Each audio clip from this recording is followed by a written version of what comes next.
And welcome to the News at Broke Glass episode 44. Fucking hell. Look, I've got some match used barbed wire strands. Oh, they're awfully sharp and pointy. They actually are, by the way, from this match, the no barbed wire match from Rise. I've got my signed poster. Look at that lovely blue ink. Anyway, I'm going to try and make this the quickest hour and a half episode I've ever done. If that makes any sense. Lots and lots of shit to talk about. First of all, support fucking Deathmatch Worldwide as they support me. I'll go and buy some fucking shit. Put up some. I finally got my order through. It'll be here, maybe not by the next episode, because I'm going to do an episode next week, which will just be basically covering all the shows from tomorrow night. NGI, XPW Xtreme Invasion, and NHB 36. But probably by the episode after that, episode 46, I'll have my new fucking swanky Bleeding Gums logo t-shirts. And I know it's fucking Kogar t-shirt and a fucking York t-shirt. So go and fucking support Deathmatch fucking Worldwide. Use the code Bleeding Gums in capitals and get 10% off your order. You lucky, lucky people. Anyway, I also got this fucking t-shirt for B.A. Rose, one of very, very fucking underrated fucking wrestler and deathmatch wrestler in the fucking UK. Go and Deathmatch fucking Outlaws and get this hoodie and that poster and this on there. Anyway, merch and things. I'm waiting on like t-shirts and so much stuff coming in. I'm going to do like a big merch haul thing in one of the next videos when I get them all. Things coming from Australia, things coming from everywhere. So I hope people have enjoyed the new interview podcasty thing I've done called Behind the Glass. I have recorded another 3-4 episodes. These have all been over like the last month. It's just taken me so fucking long to do anything, as with life. It's shite sometimes having to work. Especially working in fucking hospitality anyway.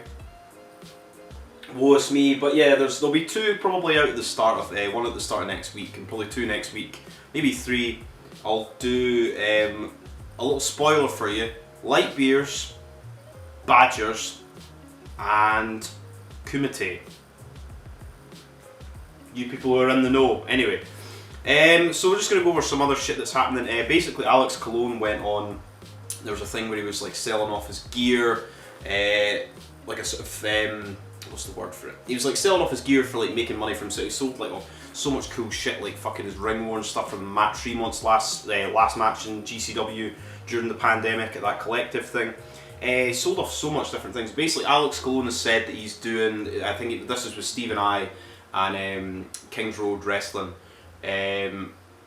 where he's basically saying that he is going to be retiring after more or less a year, and he'll be completely done with wrestling. So he's got one more year left, and he's going to be retired from wrestling. So this NGI, which is tomorrow, is probably going to be his last NGI. So it's a big fucking deal. Alex Cologne, a legend, a living legend, a fucking deathmatch legend in his own right, 3-time NGI winner, 3-time TOS winner, sorry, 1-time NGI winner, and hope maybe NGI 2, I don't know. But he's been doing it at CZW, fucking NHB, fucking GCW, he's done everything. He's been to Japan, he's been to Mexico, he's been to the UK. I met him at fucking the Outlaw Tournament that Rise did in April this year.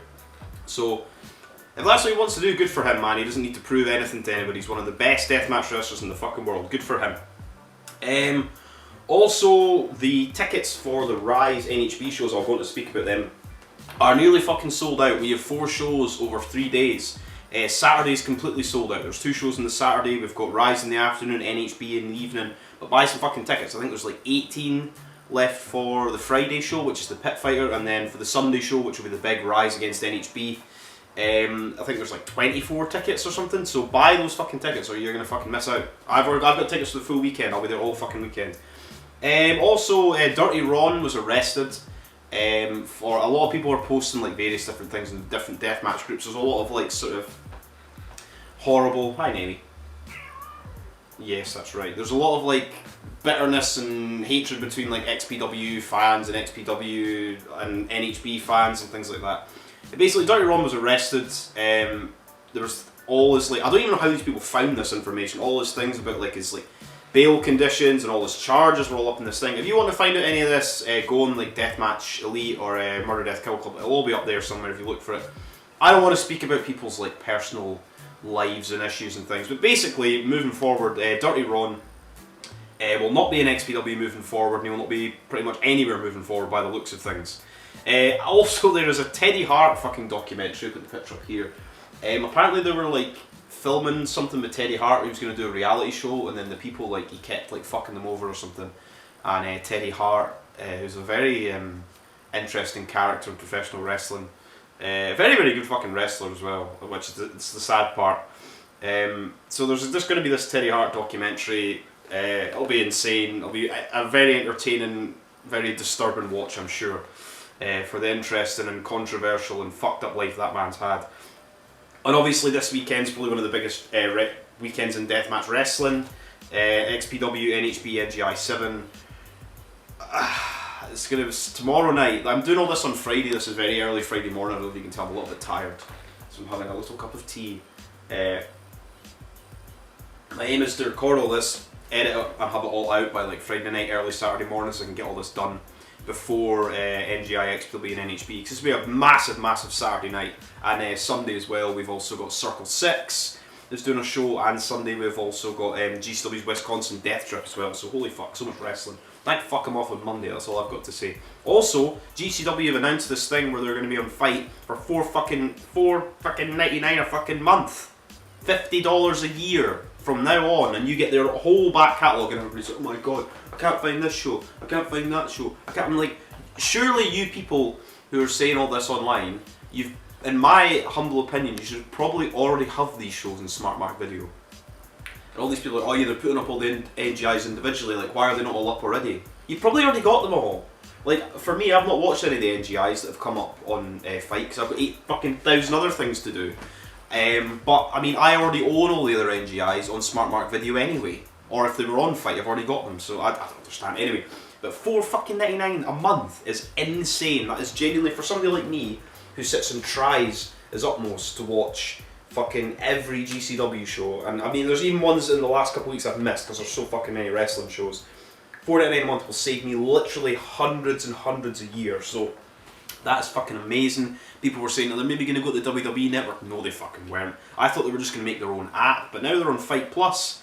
$4.99 a month is insane. I mean, sometimes you get like fucking maybe like 6, 7, 8 GCW shows in a month when they're doing like tours of like places and that. It's insane. So amazing. Thank you so much, fucking GCW. But then the only thing is for people are like now, they're like, oh, I don't have the money, it's really expensive to watch GCW. Now you don't have an excuse, now you have to watch it all, and you'll see what it's like to be me. Look at these bags under my eyes, fucking hell. Anyway, moving on, we have some full-ish reviews. Quick sort of reviews that I'm going to go through. Oh my god, I've got H2O's Halloween stuff, TOD, XPW's Halloween show, all the fucking ICW No Holds Barred in Australia shows, and then I also did quick little ones of GCW in Mexico, Freedom's tournament, and GCW's Hit 'em Up, and I did a couple of matches from them. I didn't watch the full shows. Anyway, we'll move on to the reviews. Hit the fucking intro. Me. Woo!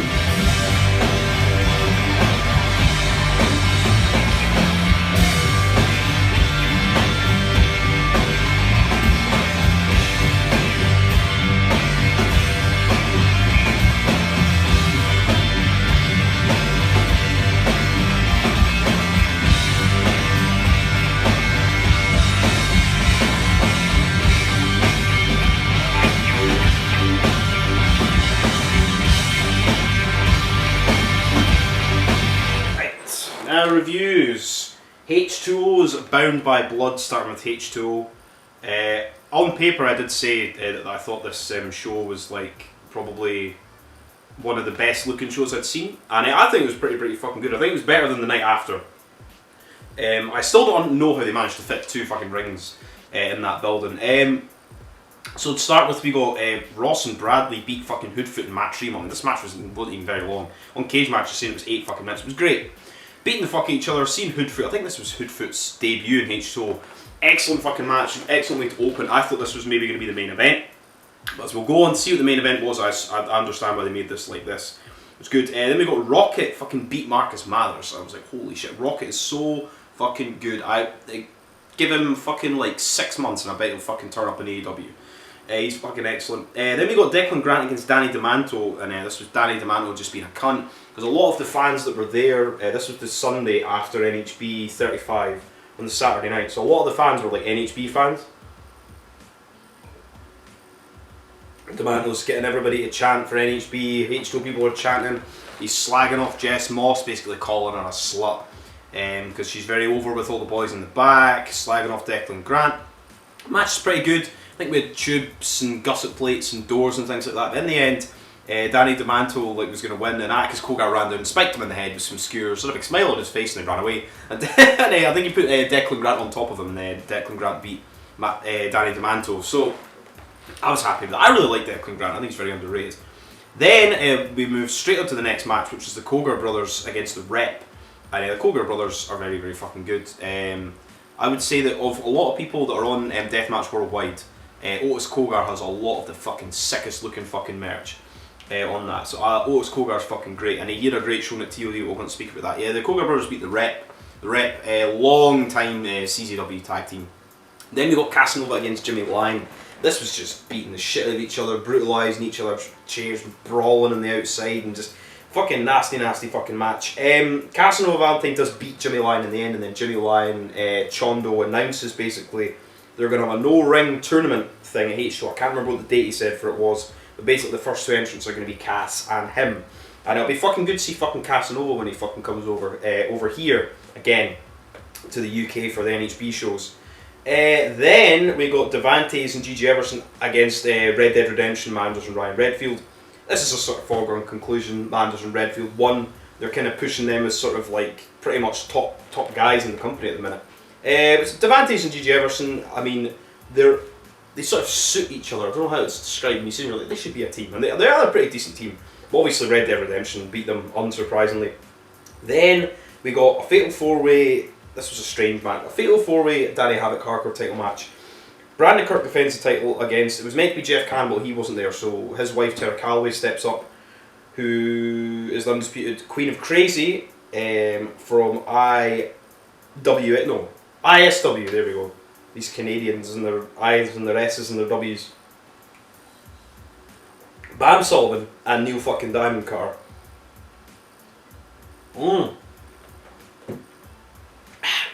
So the match kind of started off with like Bam and like Neil Diamond Cutter were like brawling on the outside, and then I remember like Brandon Kirk was like throwing like sort of like hamburger buns at people and stuff. It was confusing, it was very, very strange, but I think in the end, I remember Neil maybe did like a code red off these chairs or something.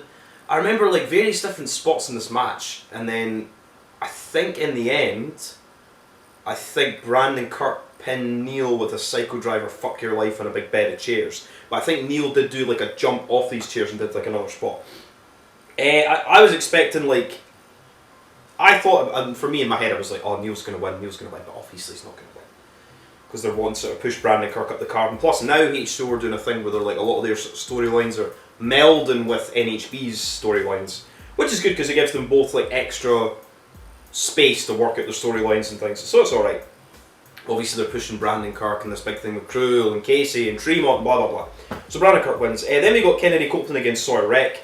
Good match. Kennedy Copeland's maybe first match back in months and months and months in H2O, I think. This was like, when you first see this, you're like, they're so much better than when I remember they first had a match like years ago now in fucking No Peace Underground. These ladies are excellent. Sawyer Wreck's one of the best fucking deathmatch wrestlers in the world. Never mind female deathmatch wrestlers, she's fucking great. And she's at the fucking NGI, so she's proved she can fucking get these opportunities by how good her work is. Kennedy Copeland does win, but in this match it was the advantage for War Games. I think she pushed Sawyer Wreck off the ropes through chairs into like a thin pane of glass. Not thin as in not long, sort of short, thin. Like a 2x4 sized pane of glass, difficult to describe. Then, main event, we had Austin Luke against Colby Carino. Excellent match, very long. Lariats, NWA rules, lariats and wrestling, all sorts of wrestling and holds and chops and kicks and all sorts of shit. I'd go at your way to watch this match, very, very good. Austin Luke fucking wins the H2O fucking heavyweight championship. I could not believe that. Could not fucking believe that. Then I think at the end, afterwards, Manders and people come down, and Manders basically challenges Austin Luke for the fucking title at the next fucking show, which is the next night, which was H2O's Hardcore Halloween Returns, 31st of October at the H2O Centre. They had 2 rings, and I was like, where are they going to put the rings? But basically they kind of like moved them up the way, so like from the entrance towards like the back door, they kind of put them in like that. And I was like, when you look at it, I was like, man, they could have like so much. It's like, it almost made the building look even bigger than it is usually, which is weird.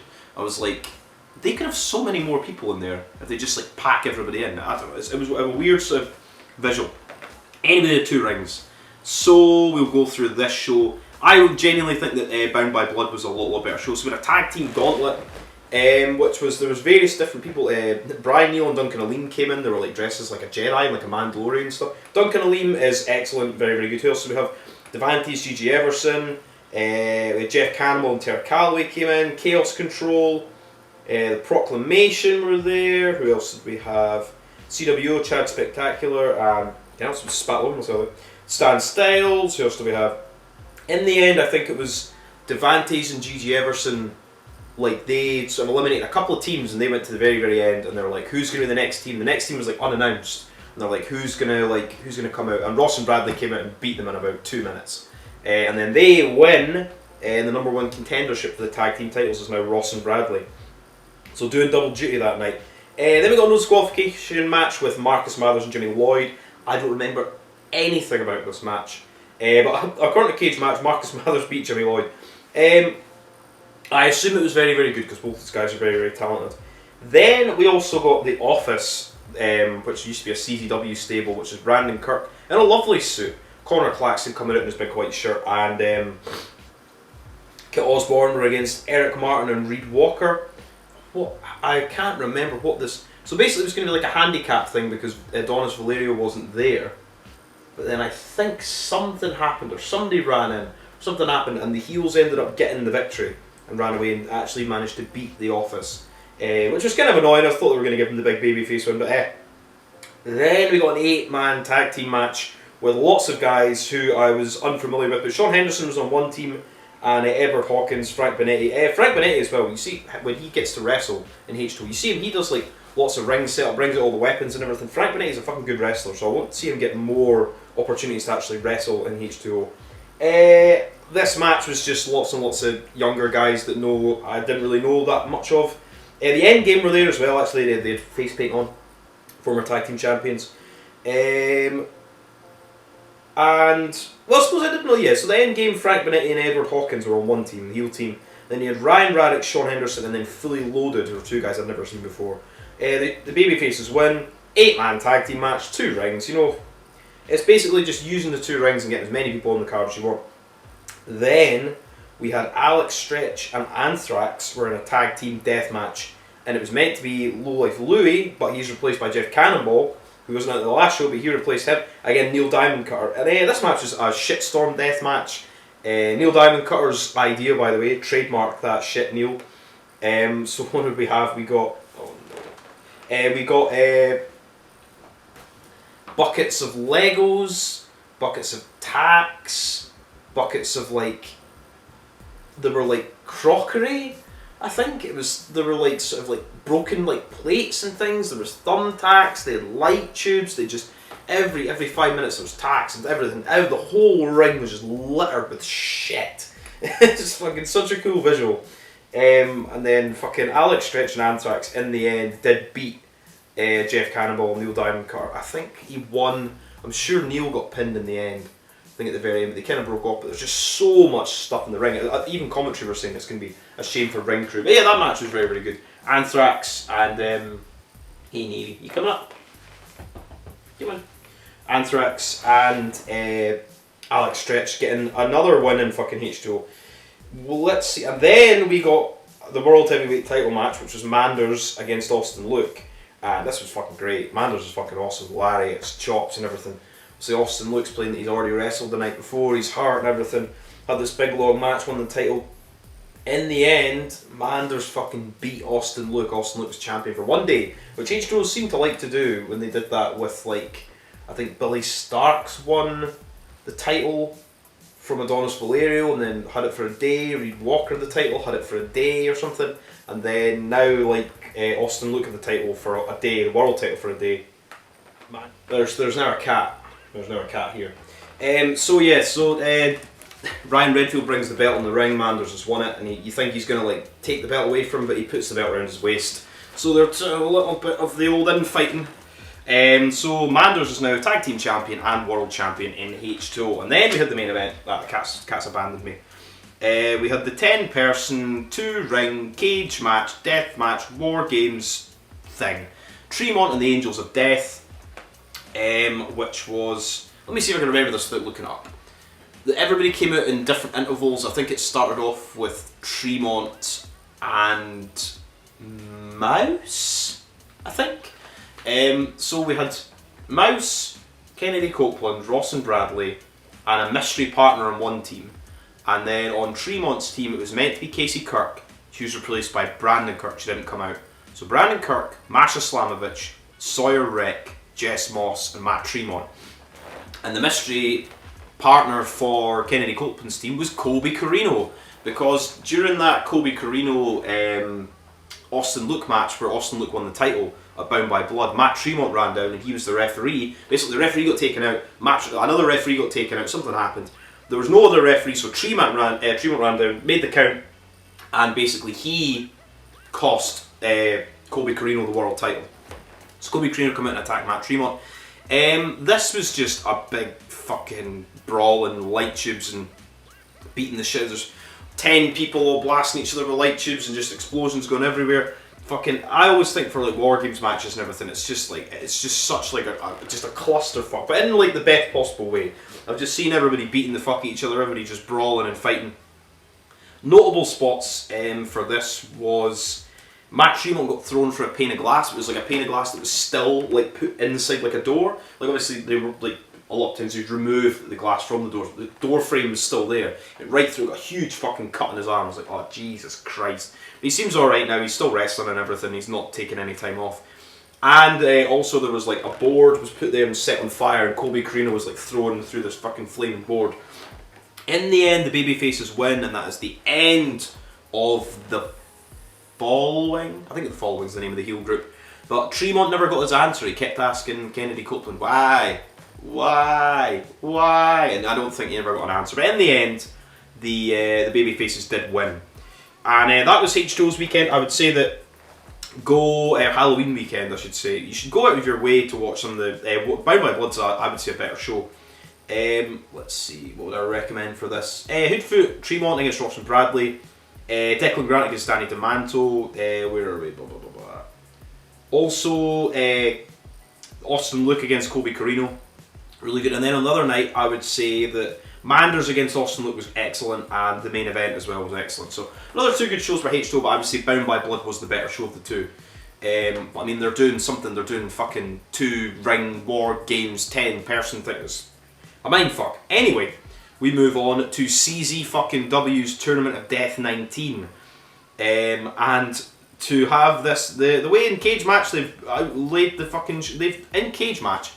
They've said that Big Joe against Necro Butcher was first. It was not first. The opening match of this was Bobby Beverly against Otis Kogar, and this is at the Ultraviolent Underground, which is the land that DJ owns. This is a legendary deathmatch venue. I can't remember what TOD they started running at this building. They were definitely there for, I think, Tournament of Death 8 onwards.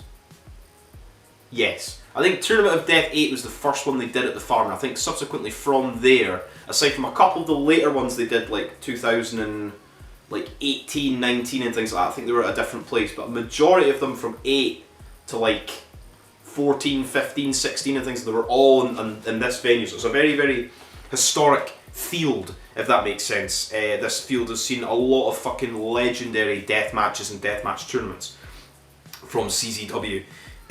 So I mean, CZWs, they're kind of like crawling back from extinction, more or less, because they've said after the show was very, very well received. It was a very good tournament. Everybody involved was fucking excellent, especially Big fucking Joe. Good fucking luck to him, by the way, for the NGI. That's why I'm watching the NGI live, and I'll be watching other stuff afterwards, because I want to see fucking Big Joe win that shit.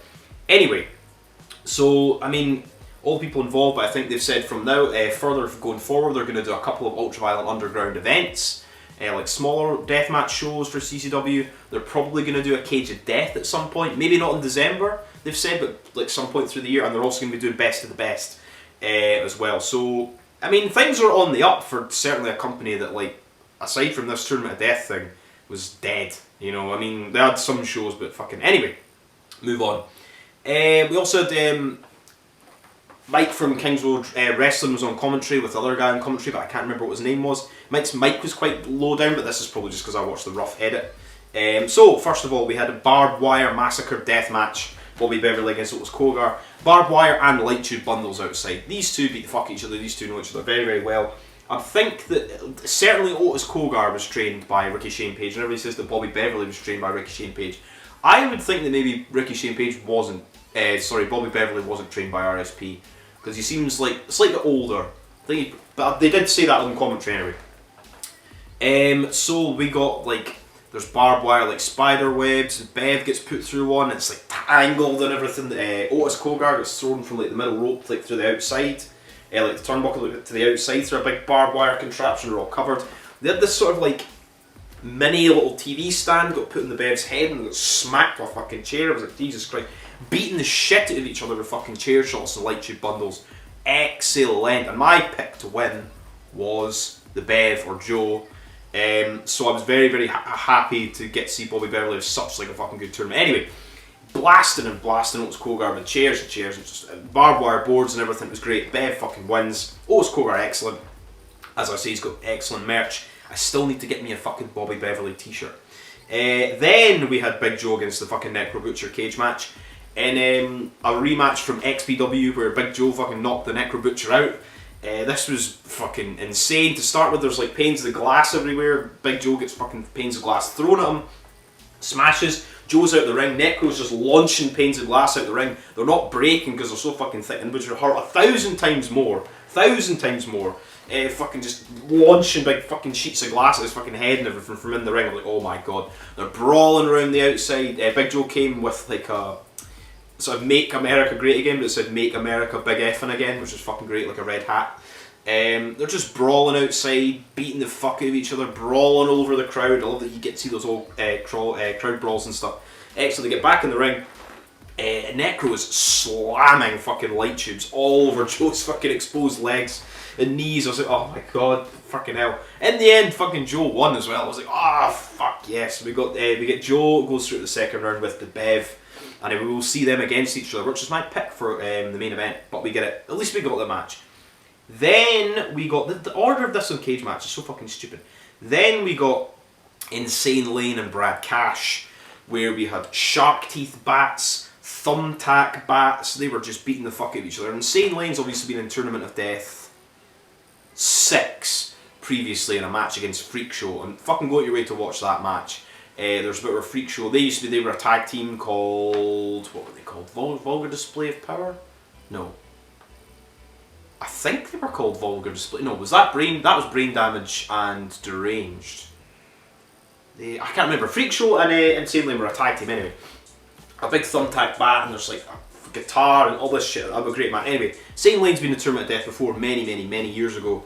But then, and this is Brad Cash's first time. Brad Cash very, very fucking underrated. Always sort of under the radar deathmatch stuff. He's never in like sort of, because the thing is, when you watch like GCW, ICW, XPW and things like that, you forget that there's like a plethora of other places that like run, like, you know what I mean, like AWR, Bloodstorm Pro, you know what I mean, ICW Milwaukee, all these different fucking places, all these acronyms. Oh no, that's what I'm just gonna leave it. Fuck it. All these different acronyms of different places. Vicious Outcast Wrestling, all this stuff, all these different companies are so in the lower tier, they've all got excellent fucking wrestlers, and Brad Cash as well. Total Psychopathic Wrestling's another one. Brad Cash is great to see him in this, and there was an exploding bat in this as well, which is fucking good. Which worked a lot better than that time Zandig had one at fucking CZW, or that time Onita had one at CZW. Anyway, but we'll not speak about them. Anyway, Insane Lane wins, moves forward, great fucking match, and then we moved on to, it was Mickey Knuckles against or Invite, Light Tube Bundles. This was great. Mickey Knuckles, just so much charisma, so fucking 10, and I fucking love her theme music. light tube bundles, light tube bundles blasting over Nikki and stabbing her arse with the fucking light tubes. In the end of this one, I was like, a lot of people were like tipped like Oren to win this tournament. I was like, no way is he beating Mickey Knuckles. And Mickey Knuckles fucking won. So then we'll move on to the second fucking round for this show. At least not what I saw in the rough edit. There was no non-tournament matches. It was just 7 matches, just the tournament. And into the second round, we had Insane Lane. I think, now this is where the cage match won't come in handy whatsoever. I'm pretty sure we got Bev against Joe next, and I've not got that in the order of the thing. Bev against Joe, light tube, but both this and the Insane Lane against Mickey Knuckles matches were both Fans Bring the Weapons matches. Light tube bundles, I would say this is probably my favourite match of the tournament. I would say it would go, it's probably the 3 Bev matches, unsurprisingly, because I'm a Bev mark, but yeah. Joe's getting his legs blasted, just bundles, and I was like, fucking Jesus Christ. Big cannonball into the corner with these sort of like Halloween style like light tube contraption things. It was fucking great, and big Sido fucking suplexes by Bev into Joe and all the fucking shrapnel and glass in the corners and stuff. Great fucking match. In the end, Bev fucking wins. I think he wins with a big fucking running knee, like Sido, big running knee to the head. And Bev fucking wins. Big Joe got to the second fucking round of TOD.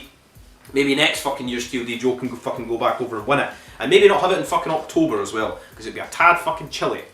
Fucking chilly here, never mind with the fucking Delaware where it's like, Jesus Christ. Anyway, so fucking happy for Joe. He got to fight Necro Butcher again, got to fight Bev, a match I've wanted to see for fucking ages. Excellent. Big Joe, the fucking, you know, the forefather of fucking, like, well, not the forefather. Big Joe, the, you know, the sort of, the definition of British deathmatch wrestling right fucking now, over there in TOD. Killing it, it was great. And the Bev fucking moves on to the finals as well. Then we got Insane Lane against Mickey Knuckles. I don't remember as much of this match, but I remember it being fucking very, very bloody and very violent. And Mickey Knuckles won in the end. And then we got the main event. Boards. I think there was like barbed wire ropes, light tube bundles, everything. I remember there was a bit where like Mickey like swung at like Bev and like light tube were broken, like nearly hit his throat. I was like, oh my god. They are just blasting the fucking shit out of each other. Very, very brutal, very hard hitting match. The only thing I will say, my minor criticism of this main event was the big thing that they went through at the end. I wish they just had that at ringside.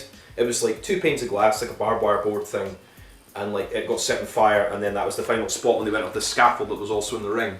But I just wish it had been at ringside and they could have just left it in, because it was like the way that the entrance way, it was like fucking 14 miles away from where the ring was, and they had to carry this thing all the way there. I was like, oh, please don't drop it. But anyway, the final spot, they're both up on the scaffold. Bev gives a Sido suplex to Mickey through 2 panes of glass on fire and this big contraption like, right through to the boards. I think Mickey got legitimately like knocked out cold from that, like her head hitting the boards. I was like, holy fuck.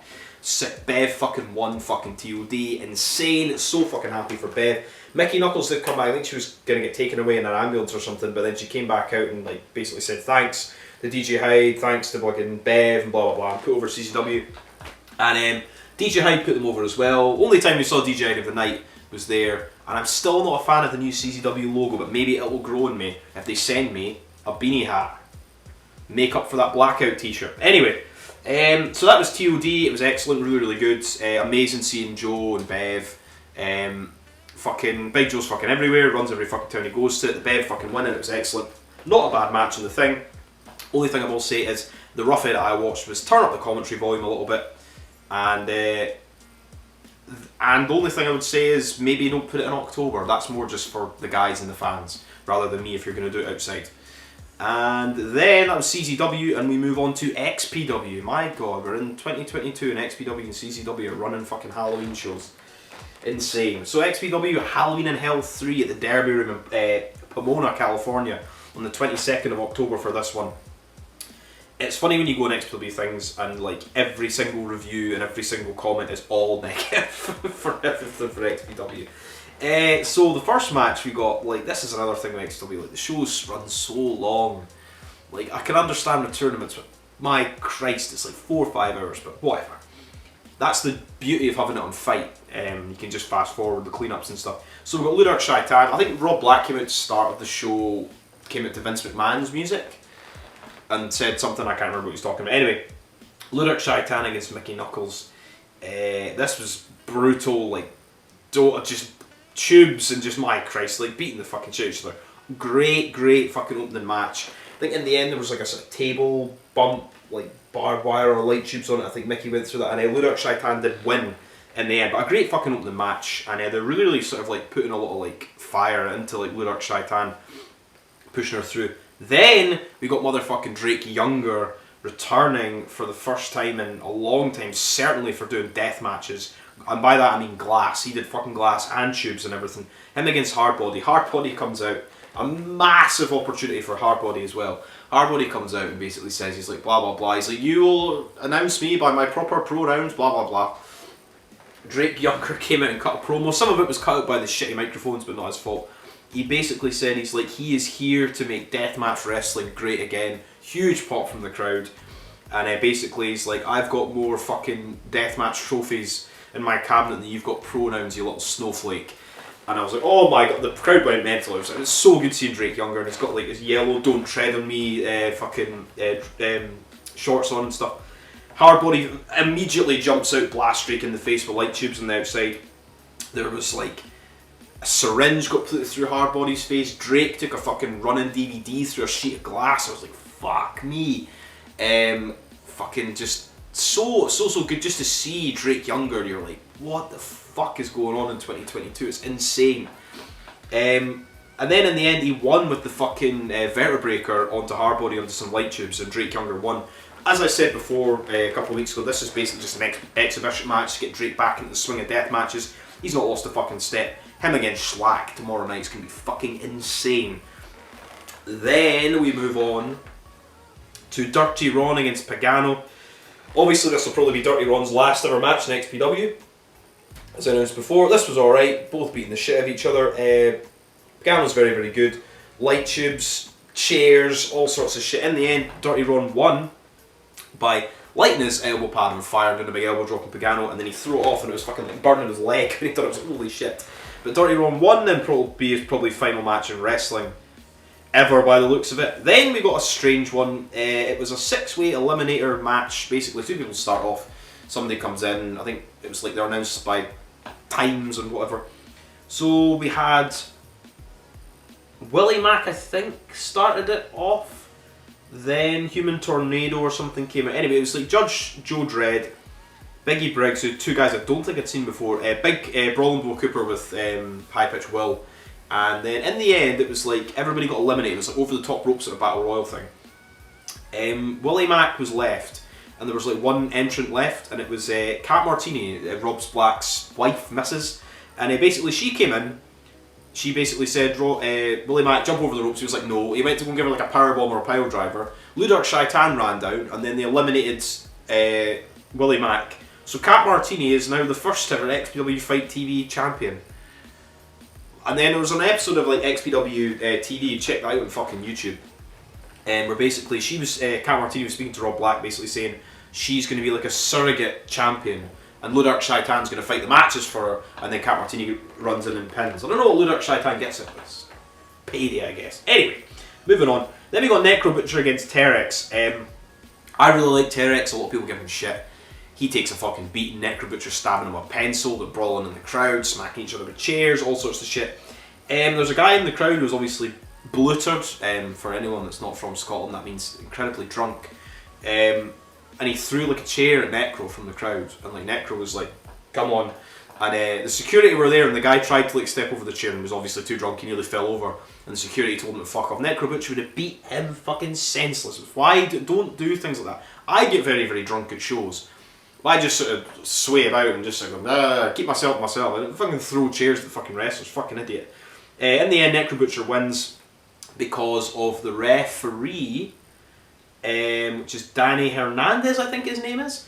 He basically turned on Terex, put on like a Make America Great Again cap, and basically announced Mega MAGA, which is Necro Butcher, Jasmine St. Clair, and this ref. And basically made some things a lot of people were very angry about on Twitter and things like that, making racial slurs and things and whatnot. You'll have seen it if you've seen it. They're going full hog with this fucking gimmick. A lot of people are very angry about it.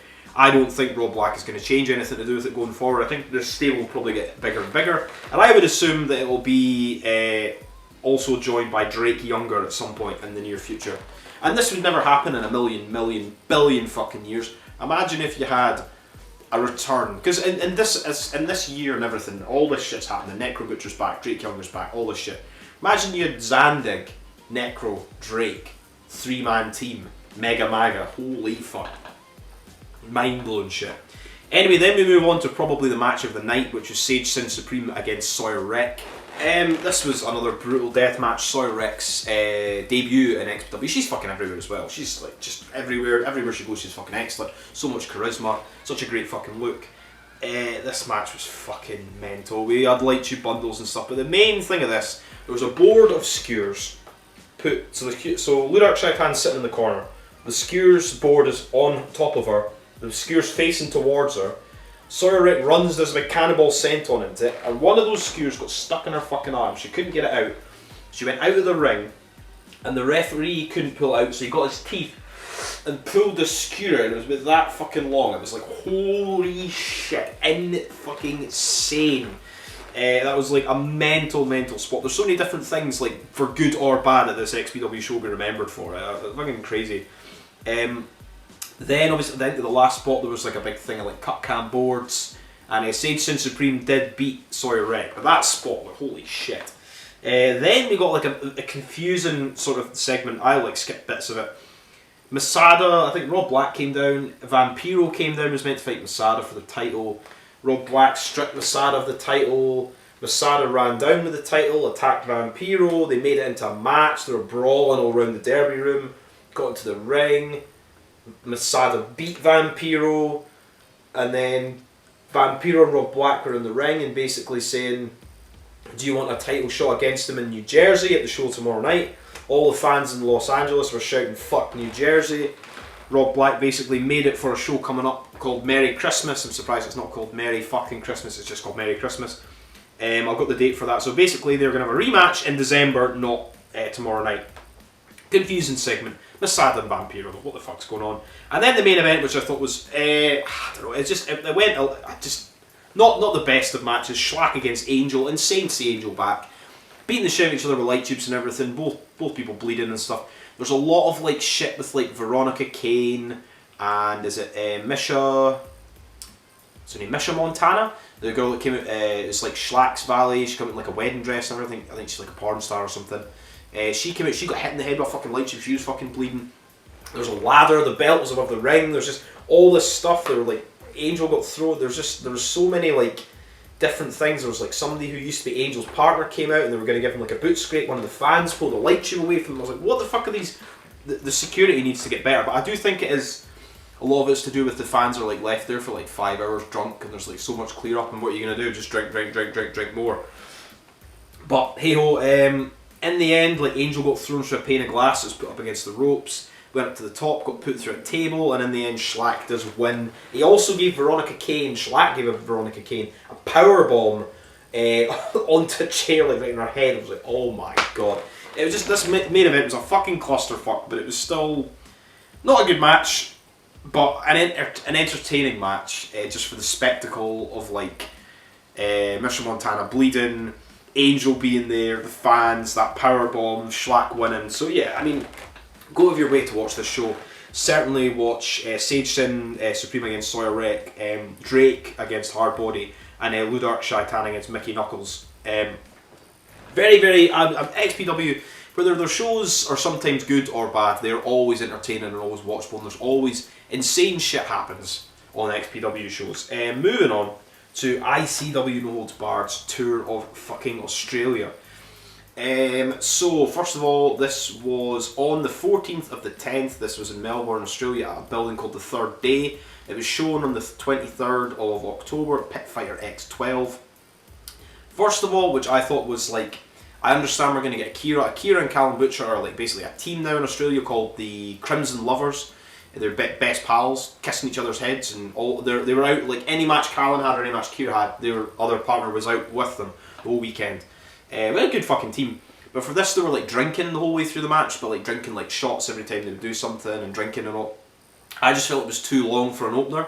That's just me anyway. Seemed good. Akira beat Callum Butcher. The cage was pretty fucking big. Cage looked cool. We got Kid Valiant making his ICW Pit Fighter and NHB debut. The next match against Xavier Black. I think he did a big huge like frog splash thing off the top through a door. It was very good. Xavier Black is one of the fucking unsung heroes of DMDU as well, I would say. He's very, very underrated.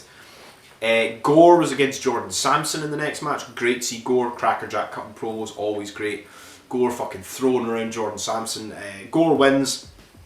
Gore is still the DMDU champion.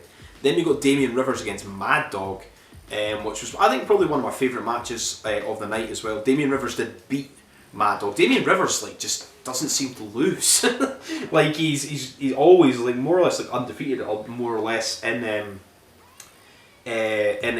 DMDU for death matches. Then we got Vixen against Danny DeManto in a very, very short match, and Vixen fucking beat the boss. Then we quick reviews for all this to try and because there's like 4 fucking shows. Then we also had, where the fuck's my water? Then we had, I would say, the next 3 matches are probably the best 3 matches, probably one of the last 3. We had fucking Casanova Valentine against Guido, and there's a bit in this match, main spot of this match is Casanova Valentine gets like put into the barbed wire, and it's all stuck in his hair, and he fucking rips out of his hair, and there's like there's a huge clump of hair stuck to this barbed wire, and fucking awesome. In the end, Casanova beats Guido. Cruel against York. This was an insane match. Just Cruel destroys York, throws him all around the fucking ring. By referee's decision, I was like, holy shit, Cruel is so over in Australia. This match went in like 3 minutes. And then we got Casey Kirk, deathmatch title against Eric Ryan. And in the end, the main spot of this one was Eric Ryan's pretty much beating the shit out of Casey Kirk for a lot of the match. Then Casey Kirk manages to sort of get her own back on Eric Ryan, and this is the terracotta pots, which is a big thing that's come out now. I mean, they did do them in Japan previously with Jun Kasai. Now it's like seems to be like a big Eric Ryan and like Australia thing. Put a terracotta pot on Eric Ryan's head. His head's like in between the cage and the door of the cage. Swung it fucking at the cage and broke. I was like, holy shit. Casey Kirk retains the title against Eric Ryan. That was the first show. The next show we had was DMDU show in the afternoon. So both of these shows, now cage match is a pain in the arse for this, is at B East Level 1. This is where we have DMDU Rolling with the Punches and NHB 34. So just quickly go through this. I will say the main matches to watch out for this, because I watched this. We did have some fucking awesome matches. This was like a lot less deathmatch heavy than your usual NHB show because it wasn't NHB. Big Dude Energy defeated Chanel Phoenix and Jordan Sampson in the opener. I think that was their first title defense. Decent match. Jake Wilder beat Terry Shaw. 2 guys I think I'd seen like once or twice before. Not too bad. Edward Dusk against Akira. What more? Edward Dusk is so fucking good. He beat Akira. Obviously, Callum Butcher with Akira. We had the Voluptuous Valentines, which was Broderick Valentine, Casanova Valentine, and Natasha Valentine. Defeated Misspent Youth, Aisha, Danny DeMurdoch, which is Danny DeManto dressed as John Wayne Murdoch, because obviously Murdoch's meant to be on the tour, and Murdoch, Aisha's husband Murdoch. This was alright. It's just sort of more shtick and more just sort of like fucking around and stuff. I think Misspent Youth are an excellent tag team. I'm still angry that they don't have the tag team titles. They'll get them back. But in the end, the Babyface's Castle and Valentine's team did win. Then we got Casey Kirk against Tarley, which is good. I mean, both of them kissing each other and whatnot. Well, I think Tarlene kept trying to kiss Casey Kirk, and then Casey Kirk beat the shit out of her.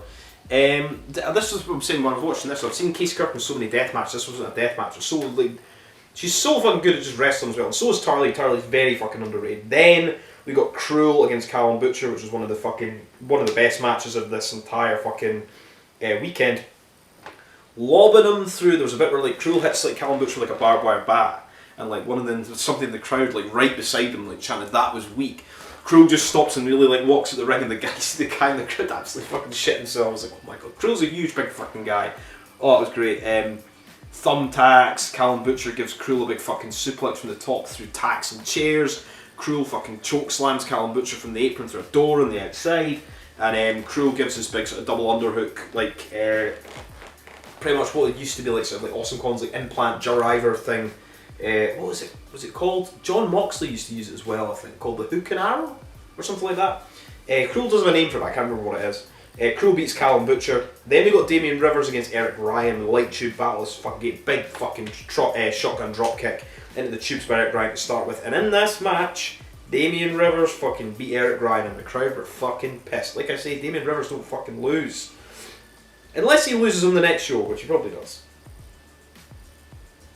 Yes, he does in the next show, my god. But he didn't. He beat Eric fucking Ryan. I was like, holy shit, by referee decision.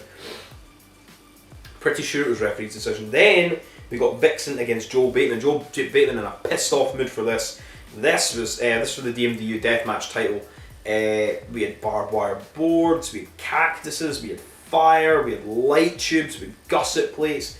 This was fucking brutal. And in the end, I think we had cactuses put on a board with barbed wire, and Vixen, and it was set on fire. And Vixen put Joel Bateman through it. And Vixen wins, and Vixen is the new DMDU World Deathmatch Champion. And then we move on to ICW No Holds Barred 34, which is at the same BEAST level. This was in the evening show. So this was the NHB 34. I will say for the NHB shows, for this DMDU show, the Rolling with the Punches one, the commentary in Australia, the commentary team, which I think is Hawko, and I can't remember the other guy's name, and sometimes they get Aaron on as well to do commentary. Well, I mean, Aaron's usually there for like a lot of the other shows, but for this it was Hawko and another guy. I wish I could remember their names. The Australian commentary is fucking excellent for DMDU. It's funny, it's informative, they're enjoying themselves, they're having a laugh and things. It's so fucking good. I wish they just had them for the whole shows. Because for a lot of the stuff, the ICW No Holds Barred shows, they had Struggles and Brandon Kirk. Because obviously Ron Nemi has joined the dark side, the black side. But I did feel that I was like, they were obviously recorded after the fact, and Struggles and Brandon Kirk are excellent commentators. I just wish they'd used the Australian guys for all those shows, and the Struggles is coming over here. Bear in mind, I don't know where he's going to fucking do commentary in the Iger Studios, but hey, I just felt they should have used the Australian guys for all those shows, because I think they're very fucking good. Love the DMDU commentary team. Anyway, Akira versus York, first match in the chains. Fucking Akira obviously opening the show, because he's fucking Akira. York there, this was a fucking brutal fucking match. Akira fucking like wins in the end. York loses. I was like, I wanted York to win, but it's Akira, he's not going to lose. Then we got Casanova Valentine against Damien Rivers. Remember at the start of this, Casanova, from obviously the day before, he's like, right, I've seen a barbed wire board, I'm going to tie my hair up. But Damien Rivers ends up going through the barbed wire board, and in this, Casanova Valentine, I think, suplexes him, or I think Casanova Valentine's got the same sort of finish as Cruel, and puts Damien Rivers through a barbed wire board. Casanova Valentine beat Damien Rivers. I was like, holy shit, he beat Eric Ryan the night before. I thought he was going to beat Casanova. Anyway, then we got Cruel and Gore. Holy fuck, what a match. Crackerjack out, obviously he's excellent too. Cruel and Gore just throwing each other, suplexing each other. Gore giving fucking, they can both throw each other around. Big Germans through doors and suplexes, and just holy fuck, what a match. In the end, Cruel beats Gore, but it wasn't for the title. I was like, I didn't know how they were going to do that, because I thought they were going to make Cruel challenge for the DMDU title. Then we got Jordan Sampson against Xavier Black. Jordan Sampson does win this, but in the end there was like light tubes, and he had no shoes on, and they were squeezing fucking lemons on his feet, I think. There was that big board of nails. Xavier Black went through the board of nails again. I was like, oh my god, brutal fucking match. Two excellent fucking wrestlers, really good to see them against each other in the chains as well. Then we got Eric Ryan against Callum Butcher. This was more pots, more light tubes, more blood. Any Eric Ryan match on this tour is excellent. In the end, I think he had fucking a plant pot over fucking Callum Butcher's head, and it either kicked it in or blasted it with a chair, and then gave him the snuff stomp and won by referee's decision. Then we got Vixen against Mad Dog, which was a good match. I was expecting like Mad Dog to win, but then when obviously Vixen won the DMDU title, she's not going to lose since she's the champion now. And then we got the main event, as we had Joel Bateman getting his rematch against Casey Kirk. They were brawling all over the crowd. They were fucking like, my god, wait. They were. I was thinking in my head. So Danny DeMatlo didn't have a match on that show. In my head, I thought he did have a match. Anyway, my brain, there's so much fucking wrestling, my brain short circuited there. Casey Kirk, Joel Bateman, we had light tubes, we had gusset plates. We had gusset plates hammered into Casey's arms, just struggling to even get one fucking out of her arm. We were brawling in the crowd. They had like a tornado DDT Casey gave, like running off this sort of like railing thing on the outside into the crowd. Suplexes into the crowd. Psycho driver fucking life. Fucking awesome match. Casey Kirk does win in the end, defeats Joe Bateman. I was like, oh my god, what a match.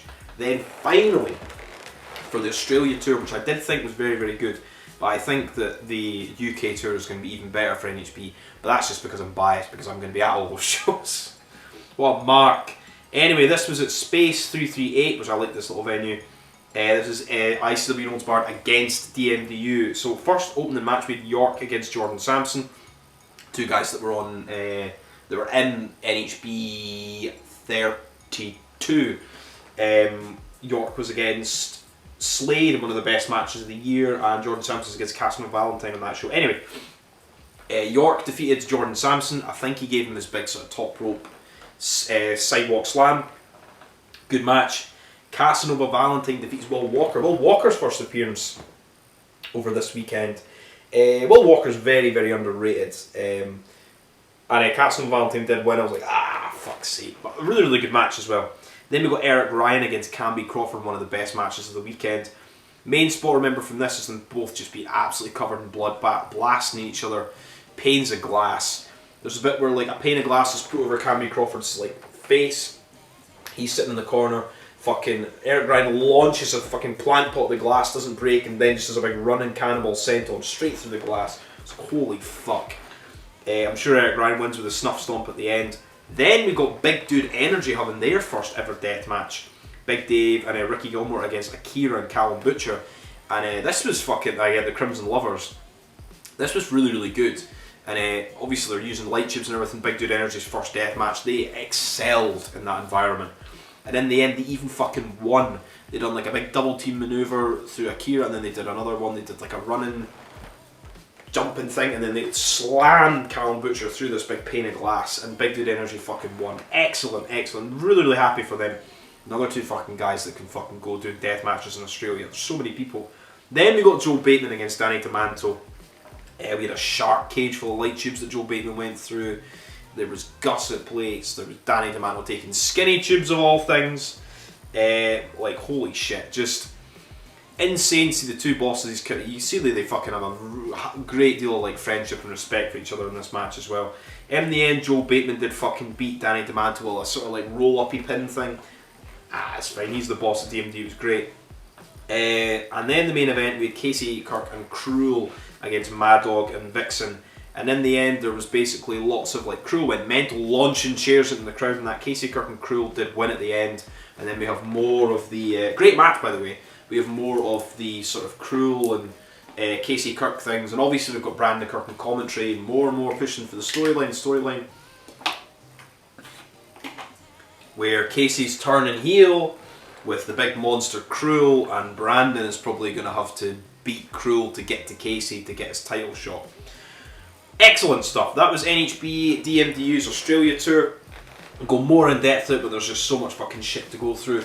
Very, very happy to see Faces and Feels logo in the middle of the ring for all that. Rave's a fucking great guy, and there's probably going to be something with myself and him coming out in the next little while once 8,000 other things get edited. Anyway, we move on to ICW Bard 35. So, ICW Bard 35, Deathmatch Horror Story 3. Newark, New Jersey, the Hart Ballroom, the XPW Arena. Oh! Anyway, but I've seen that Danny Tomanto and Rob Black have both basically put in their claims for Hart Ballroom shows going forward in 2023, so that's good. I mean, Rob Black's basically said he's going to do New Jersey, Los Angeles, New Jersey, Los Angeles, New Jersey, Los Angeles, so I mean, we're both basically going to have both of them running at the Hart Ballroom. More money for the Hart Ballroom, more little, I mean, I think it's like 250, 300 people for that building, so I mean, good. As long as fans get to see some fucking deathmatch wrestling, I'm all fucking happy for it. Anyway, so this was October 29th. Where is the card for this? It's lucky that I've wrote all this on my phone. Where are we? There we go. So first match we got Lucky 13 making his debut against Akira. I did like the big spider web Halloween shit that was there. I think a lot of people were getting annoyed by it, like wrestlers and things, but it's fine. Larry Legend struggles, and we got Eric Ryan, and we got Brandon Kirk, I think, on commentary as well. What? Anyway, so we got Akira against Lucky 13. I was reading it. I was like, Casey Kruger. I was like, who's Casey Kruger? And I was like, oh, it's Casimir Valentine in my head. I was like, who the fuck was that? Anyway, Akira versus Lucky 13, great. Lucky 13, very, very underrated fucking worker, wrestle fucking everywhere, being everywhere. Great deathmatch wrestler. Akira fucking threw him off the top and he hit a fucking trash can. I think he fucked his back up a little bit. Akira does win in the end. Great little match to open the show. Then we got Casimir Valentine as Freddy Krueger against Chris Bradley, who was stepping in for the Carver, who got injured, so get well soon to the Carver. Cass in his big like boxing glove with barbed wire and big knives on it and everything, stabbing into him. This was a fucking excellent match as well. Chris Bradley's so fucking underrated. What a fucking good look that guy's got. Casimir Valentine wins with, I think, his big sort of double underhook finish. I think his finish is pretty much sort of same sort of style as Cruel's. He's also got a beautiful fucking overhead belly-to-belly suplex. I think Casimir Valentine's overhead belly-to-belly suplex is the best overhead belly-to-belly suplex.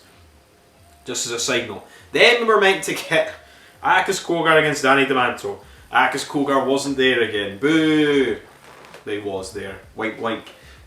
So Eddie Only was there. I was like, fuck yes, love Eddie Only, he's fucking great. Eddie Only, I've also seen one of those thumbtack cracker bat things got blasted over Eddie Only's bare back, and the sound in it, I was like, oh fucking hell. It was insane. Eddie Only's getting like hit like trash can lids and shit, and then he got like the atomic drop, and Eddie Only's like seller of atomic drops, like hysterical. It's great. Love Eddie Only, very happy to see him back. Then in the end, Eddie Only wins because Akis Kogar ran down, skewers Danny DeManto, brain hemorrhage, and then Eddie Only beats him. So that's two this night, and then the next night against Declan Grant H2O, Akis Kogar runs down and fucks over Danny DeManto. Oh, when will it end? And I'm enjoying the storyline. Akis Kogar's fucking brilliant.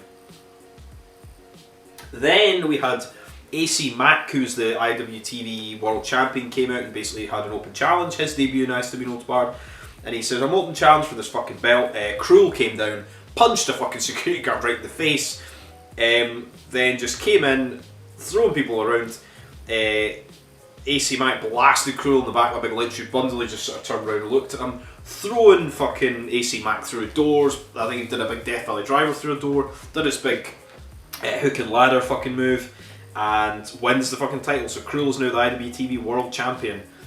Then, what did we have next? We had Eric Ryan against Brandon Kirk. This is where we had lots of terracotta pots and panes of fucking glass. Pots just smashed in the ring all over, taking bumps and spots and suplexes on these fucking pots, broken pots. I'm like, holy shit, it's a very cool fucking visual. We had a pane of glass in the corner. I think Eric Ryan got put through by Brandon Kirk. In the end, Eric Ryan did win. I think he won with a snuff stomp again, beats Brandon Kirk. Unlucky for Brandon Kirk on this night, Jesus Christ.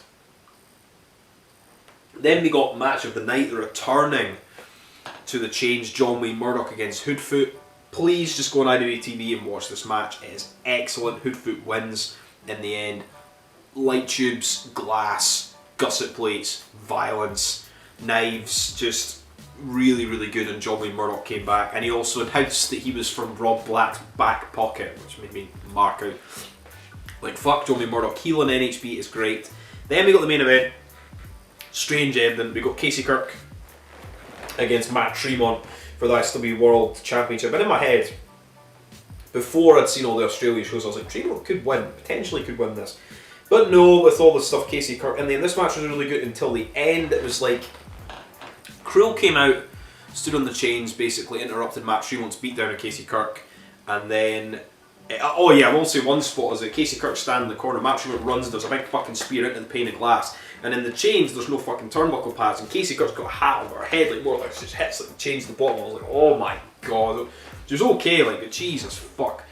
But then Cruel comes out, basically stands on the apron, looks at Matt Tremont, and Casey Kirk jumps on Tremont's back, gets him in a chokehold. Cruel's fucking looking at him, staring at him, and then Tremont gets choked out. And I was like, I don't think he would get choked out by that. He's Matt Tremont, but hey ho. story building. Anyway, that was ICW No Holds Barred Deathmatch Horror Story Volume 35. Good show, I really enjoyed it. I like spooky shit. So the best matches of that night are Hoodfoot, John Moore, 100%. Eddie Only, Danny DeManto, also Casanova Valentine against Bradley, and also Kirk against Eric Ryan. Then we move on to quick little reviews that I watched. I watched GCW and fucking, where was it? Oh, I never wrote it down. I watched the GCW Vanguardia show, which is on the 14th of October in Pancha Hidalgo, Mexico? I don't know. So this was GCW Vanguardia. I would say this show was not really very much to write home about. The main event was... Oh, let me just find it on my phone. No, don't delete that. I'm sure I saved it on my phone, man. Where the fuck is it? I never saved it. Fuck's sake. Where are we? GCW. Cage match. Let's see. I will just say in general when I find these results, I wasn't overly impressed with this show, which is strange when you've got people like Alex Colon and Drew Parker and Los Macizos on it. There we go. So basically the matches I watched, there was a tag team match where two guys beat Cole Radricks and Jimmy Lloyd, and quite quick. But Gringo Loco was in another three-way, which was alright. I just thought like the building and the crowds, I just thought, I don't know, I wasn't overly impressed. Alex Colon defeated Crazy King, which was good. Crazy King's got a lot of fucking charisma. That was a decent match. And then the main event, which was an exploding barbed wire in the corner. The explosions kind of went a little out of time. Exploding barbed wire on the ropes. An exploding barbed wire board that El Mago did a big fucking flip onto Signal on the outside. That was pretty cool. Then in the end, Los Macizos and Drew Parker and El Mago. Drew Parker wins that match. It's Drew Parker and El Mago against Los Macizos. Light tubes, some sort of paint, like... And in Mexico, they never really seem to have like panes of glass. It's more just like car windows or like car doors. Like windshields. Just looks very fucking painful. They went through one of them that fucking exploded. I was like, holy shit. It was alright for what it was. I mean, I would say watch the two main events. Joey Janela retained in a big mixed match thing. You watch Alex Colon and Crazy Kid watch the main event. The show's meh. Then with the next one, which was a lot better, which was Zona 23 in GCW. This was on the 16th of October at the fucking Junkyard. So they got the first match was Eric Draven and Steve Manson against two guys, and this match went on quite long, but they were beating and chopping and flipping and diving and flipping and all over the fucking shop. It was really good. The next match was probably one of the best matches that didn't have any sort of known people, to me at least, in it. It was an 8-man tag team death match, and it was fucking insane. So just go and fight. You can watch with your GCW subscription. Go and watch the second match of the Zona 23 show, an 8-man tag. It's fucking mental. Just the amount of just spots and stabbing each other with knives and moonsaults into the outside into the gravel, the light tubes and stuff. Very, very good. Then we also got Cole Radricks was in a 3-way. They done like fucking, they were just jumping off trucks into the dirt and doing like Spanish flies onto like car doors and things. It was mental. Demus against Jimmy Lloyd, that was excellent. Drew Parker against Siglope, very, very good. Don't know what happened with the ending of that. I think they did the big fucking knee, the light tubes. Then we got Mario Extremo against defeated Alex Colon, which I did not expect. I thought Colon was going to win that, but then again, they are in Mexico. And then the main event was Pagano against Joey Janela, and Pagano does some insane fucking dives to the outside, like running full pelt, like basically the same sort of dive that Tony Deppen does, but there's no one there to catch him, straight in all the chairs. I think Joey Janela cut his wrist at one bit. There was like big bumps through chairs, and there's like people throwing chairs in the ring, and it was a fucking mental show. I would definitely go out, if you're going to watch any of the two Mexico shows with GCW, watch Zona 23, because it was very, very entertaining. Especially you've got these three main event matches like Parker, Siglope, Extremo, Colon, Pagano, Joey Janela, and that 8-man tag team death match, second match, and all very, very good. Then I also watched, don't know if my camera looks different or if it's moved slightly. The battery ran out and it says finishing another cup of beautiful Scottish breakfast tea. Yeah, it's like I charged the battery for like till it said it was full. I put it in for like 10 minutes and it's like, oh, it's going to die. Like, oh, that's helpful. Anyway, so GCW's hit them up. This is 28th of October, the same day, Halloween weekend. The LA Ukrainian Culture Center, which is where the Collective is going to be next year for WrestleMania weekend. I watched two matches I watched Hunter Freeman against Jimmy Lloyd, which is like barbed wire boards and things like that. There was a vertebraker to a barbed wire board. There was a running sort of cannonball senton into a barbed wire board. That Hunter Freeman's very, very fucking good. I've seen him against Mansoor, now seen him against Jimmy Lloyd. And I think he's going to be fucking motherfucking killing himself at the fucking NGI tomorrow. And then also fucking a big Jimmy Lloyd gave him a fucking razor's edge from the ring to the outside through a barbed wire board. Like, holy fuck. Then also watched the main event, which was Nick Gage against Leo Rush. I mean, people are like, oh, Nick Gage slowed down and everything. He's still over his motherfucking. Him against Leo Rush is fucking running around and diving and everything. Nick Gage is fucking pile driving. There's a bit where they're sitting down and they're going to do rock, paper, scissors, see who hit each other. Fucking he's. Leo Rush is getting pizza cutter and getting his dreadlocks cut with pizza cutters and fucking throwing head first into two chairs that are set up in between the top rope and Brett's rope and throwing through them. Like Leo Rush selling his fucking ass off, and in the end this match went about half an hour, lots of shtick, lots of like entrances and everything. Good. Nick Gage wins with a choke breaker, and then this is Nick Gage back, and so they're pretty much having Nick Gage. This is going to be Nick Gage's next big run. Like, he's not just going to be wrestling like one match a year for the world title. He's also going to be fighting another show in December against Cole Radricks for the belt. So we had that, and then I watched the 3 sort of deathmatchy things from the Freedom's anniversary. This is on the 2nd of October. This is also as part of your GCW Fight subscription. So we had ERE, which is Drew Parker and Violento Jack, against Effie and Schlack. Lots of Effie trying to kiss Drew Parker, which is quite funny. In the end, I think there was like cans, and Schlack and Violento Jack were like smacking each other in the head with like bits of wood and cans and everything. I think in the end Drew Parker wins with a big fucking like senton onto Effie and beats him. I think he does eventually kiss Effie in the end as well. Oh, hooray! Then we got a tag team match, which is Soul Meat, which is a great name, which was Hirata and Segura. Segura's got more charisma than anybody in fucking Japan. Defeated Cole Radricks and Joey Janela, and like holy fuck, I think just the amount of this guy Tomoya Hirata or Harita is fucking insane. Very, very good, massive clotheslines and everything. Sure, he did a fucking top rope moonsault onto Cole Radricks at the end. Just good to see Joey Janela and Cole Radricks again. I think there's a thumbtack board, there's a barbed wire board. People got Cole Radricks and thumbtacks all stuck into his back and everything. It was a decent fucking match. Also like a brutal fucking chair shot in the head by Joey Janela to that Hirata guy. Then the main event, we got Masayoka, Jun Kasai and Masashi Takeda against Cologne, Jimmy Lloyd and John Wayne Murdoch. And I will say, to see just Takeda and Kasai just doing what they do, two of my favourite wrestlers of all time. They're my Mount Rushmore, is a question I'll ask all my fucking guests on that behind the glass thing. Brilliant. This is just great. It's your typical Big Japan Freedoms tag team match. Everybody sort of splits off with like a partner. They're all outside the ring for a little while, brawling outside. People are dying. Masayoka, like fuck, it was just so good. This fucking spots Cologne was taken from fucking Takeda as well. Just getting like spinning back fists with light tubes, kneed right in the face, and he kicks out one. In the end, I think fucking Kasai does a big fucking splash, beautiful fucking splash, air raid crash. Air raid, fucking what was I going to call it? Pearl Harbor, sorry, not air raid crash, Jesus Christ. It's similar.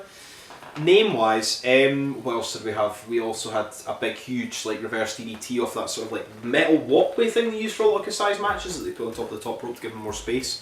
Onto Alex Cologne, into all the light tubes, 1, 2, 3, but they just got John Wayne Murdoch getting beaten and Kasai stabbing a fork in his head and everything. Excellent. And use your Fight fucking subscription to watch that show as well.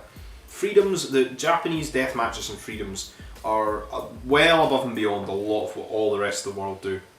And you get to see Kasai, Takeda and Masayoka. And obviously Jimmy Lloyd, John Wayne Murdoch, Alex Cole is one of the best in the world as well. So that is the quick fucking reviews I went through. I didn't watch like the whole show of like GCW hit 'em up and things. There's just too much fucking wrestling. Now I will quickly move on to like all these different pages and try and go through them as fast as humanly fucking possible. I'm just going to quickly check my camera's not fucking dead. Seems fine so far. So anyway, GCW updates and fucking news tomorrow, which I've seen various conflicting reports of what time the NGI is actually starting for. Now I've read somewhere that it's 6 PM, so 6 PM for the US, so 11 PM for us. Well, I've read other places it starts at midnight, I've read other places it starts at 1 AM, but anyway. So for us in the UK, it's meant to be at 11 PM, which is very fucking good, very early. So far they've not announced any matches aside from one. And a lot of people are like, why have we not announced any matches, blah blah blah. It's like, something the mystery's a little bit good, you know. We've got the roster. It's not going to be bad, is it? This is at Summit Park District in Illinois, the same venue as NGI 4 and NGI 6. So we've got Big Joe, my pick to fucking win. I hope he fucking God to win. I'm so fucking happy that Big Joe's fucking in the NGI. Probably the biggest match of his fucking career. He's against John Wayne Murdoch in the first fucking round. Then the other competitors, we've got 9 altogether, so I assume we're going to get like one 3-way and the rest are going to be singles. Hunter Freeman, Alex Colon, probably his last NGI, Cole Raderick, Sawyer fucking Wreck, Sakuda, Mario Extremo and Siglope. And for me, I want fucking Joe to win that fucking tournament, but I reckon what they're going to end up doing, this is just a prediction from me, as I think the final is going to be Cologne against John Wayne Murdoch, and John Wayne Murdoch's going to beat Cologne in the final. But I want, and my heart of hearts, fucking Big Joe to win that tournament. Anyway, then moving on to the night afterwards, this is Sunday the 13th of November, this is at the La Pinka Lounge, the Wisconsin Death Trip. The one before that was like 2018-17, which was Danny Havoc's Wisconsin Death Trip at the same place in Milwaukee, Wisconsin. Got a few names announced for that. We've got Cologne announced, John Wayne Murdoch, Big Joe and Sakuda, so basically more or less half the fields from the night before. Sure, they'll all be feeling worse for wear for that show anyway. Then we've got another couple of GCW shows coming up. We've got GCW's Aura. This is November 20th, on the Sunday at the Fete Music Hall in Providence, Rhode Island. Nick Gage is announced, Jonathan Gresham against Mike Bailey, Nick Wayne against Alec Price, Macisos are against Waves and Curls, I'm not too sure they are. Makaito is coming back, he's going to wrestle Masha Slamovich. 4-way match, Leon Slater, who's from the fucking UK, wrestles for TNT, wrestles for North, wrestles for Rise, excellent fucking wrestler. He's in a 3-way with Blake fucking Christian, Tony Deppen, and I think somebody else, Ninja Mac. 4-way, sorry, and then we've also got announced Chris fucking Hamrick, fucking excellent wrestler. I was a big fucking mark for Easy Money, Julio De Niro and Chris Hamrick in their hot commodity with Elektra and ECW, Dying Days of ECW, and Sawyer Wreck is announced for it. And then GCW have also got a show called Wasted Time on December 3rd at Pops in SAUGET in Illinois. And so far we've got 2 matches announced for this. Gage defends his title against Cole Raderick, have to assume that's a death match. And then we've got Los Macisos defending their tag team titles against the Second Gear Crew and against fucking Too Cold Scorpio and the Sandman. What the fuck?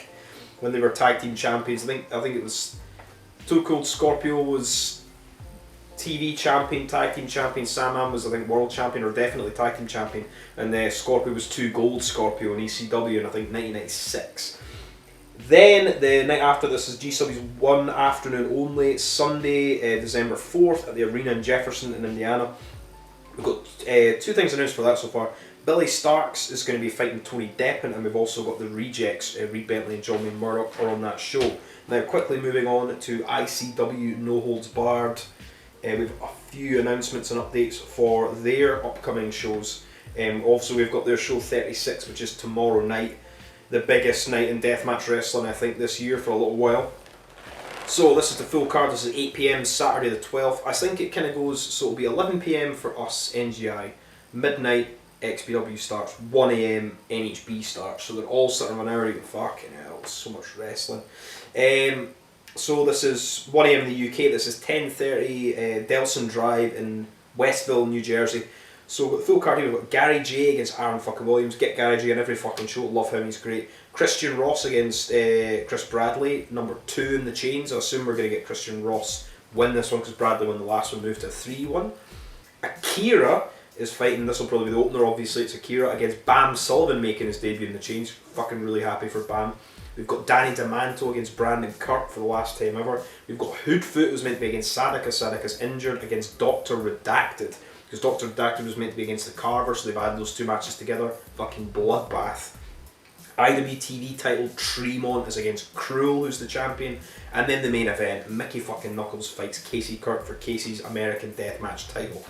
Holy fuck, tomorrow night's going to be insane. And then just quickly going over the UK Rise Tour, so February 10th and 12th, 4 fucking shows. February 10th is Pit Fighter X on the Friday at the Iger Studios. There's 18 tickets left at the time of recording this. This is in Leeds, all these shows are in Leeds. February the 11th, an afternoon show is Rise, This is the Saturday.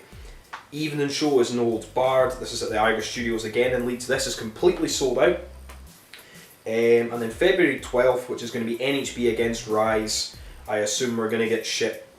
I assume we're probably going to get Matt Tremont against Big Joe on that show. Or as I've wrote on a various different thing, we have had the Iceman announced. I want to see Tremont against fucking Iceman on one of these shows.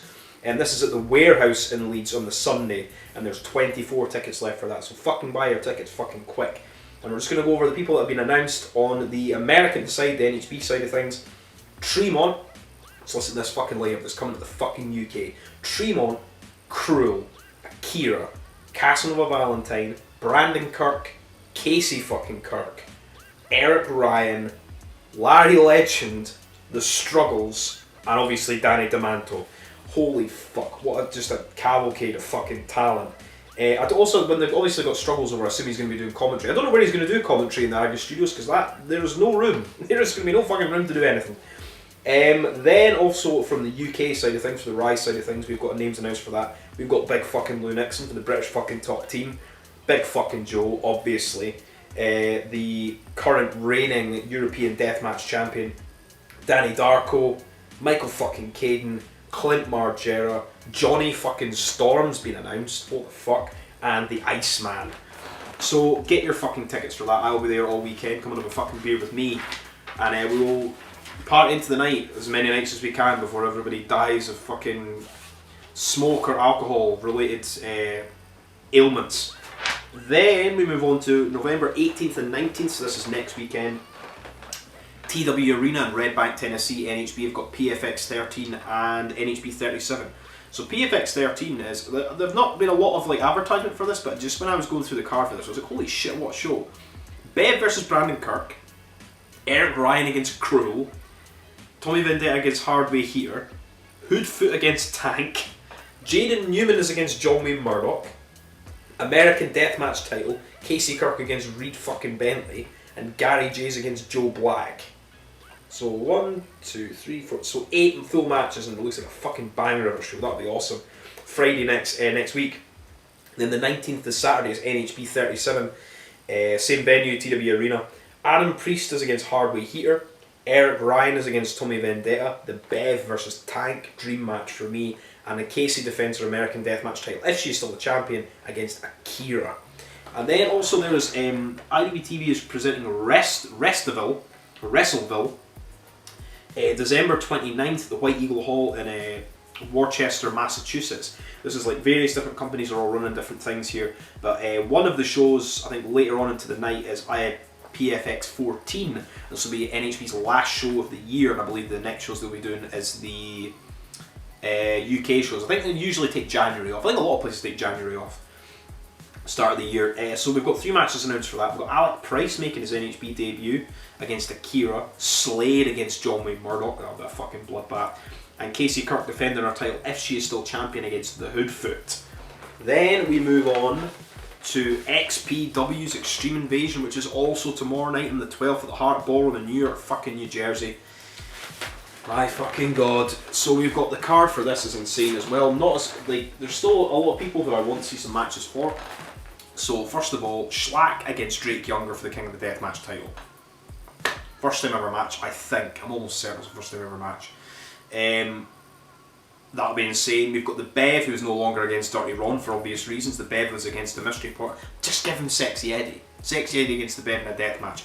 PCO's against the fucking Necro Butcher.